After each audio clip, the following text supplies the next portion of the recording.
உங்க லைஃப்ல one of the best மந்தி சாப்பிடணுமா? வெல்கம் டு மாப்ள. இவ்வளவு டிராபிக்கா பார்த்தே தெரியும் நாங்க எங்க வந்திருக்கோம்னு. பெங்களூர்ல உள்ள நஹதி மந்திங்கிற ரெஸ்டாரண்ட்டுக்கு தான் வந்தோம். இவங்க பாத்தீங்கன்னா மந்திக்குனே பேர் போன ஒரு international brand. Kerala, Karnataka, UAE, Coimbatore இது மாதிரி ஒரு 30+ அவுட்லெட் வச்சிருக்காங்க.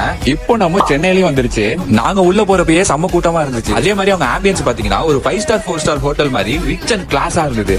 உள்ள போய் உட்காந்தானே எங்களுக்கு ஒரு டைரி கொடுத்தாங்க. பார்த்தா அதான் மெனு கார்டு. அவ்வளவு வெரைட்டிஸ் ஆஃப் மந்தி வச்சிருக்காங்க. நாங்க சொன்னது பாத்தீங்கன்னா ஒரு லெபனீஸ் அல்ஃபஹா மந்தி, பெரி பெரி அல்ஃபஹா மந்தி, சிக்கன் மேட்ஃபூன் மந்தி, கிரீன் சில்லி அல்ஃபஹா மந்தி, ஒரு நார்மல் அல்ஃபஹா மந்தி. இதெல்லாம் சொன்ன உடனே வரிசையா கொண்டு வர ஆரம்பிச்சிட்டாங்க. அந்த டொமேட்டோ சட்னி, மயோனஸ், இந்த வெஜ் சாலட்லாம் எங்களுக்கு வந்துருச்சு. அப்புறம் மந்தியும் வந்துருச்சு. எல்லாரும் அவங்களோட மந்தி எடுத்து சாப்பிட ஆரம்பிச்சிட்டோம். உண்மையா சொல்லணும்னா எங்களுக்கு எல்லாருக்குமே எல்லா மந்தியுமே பிடிச்சிருந்தது. நீங்களும் இதே மாதிரி ஃப்ரெண்ட்ஸ் அண்ட் ஃபேமிலியா வந்தா நல்லா சாப்பிடலாம். இங்க நாங்க சாப்பாடு எடுக்க அங்க வந்துகிட்டே இருந்தது. உண்மையிலேயே ரொம்ப அஃபோர்டபுள் பிரைஸ்ல அன்லிமிட்டடா தந்துட்டு இருக்காங்க. கண்டிப்பா வந்து ட்ரை பண்ணி பாருங்க. ஒன் ஆஃப் த பெஸ்ட் மந்தின்னு சொல்லுவீங்க. சென்னை மக்களே, நம்ம சென்னையிலயும் இருக்கு. அரும்பாக்கம் மெட்ரோ ஸ்டேஷன் பக்கத்திலேயே. கண்டிப்பா எல்லாரும் போய் ட்ரை பண்ணி பாருங்க.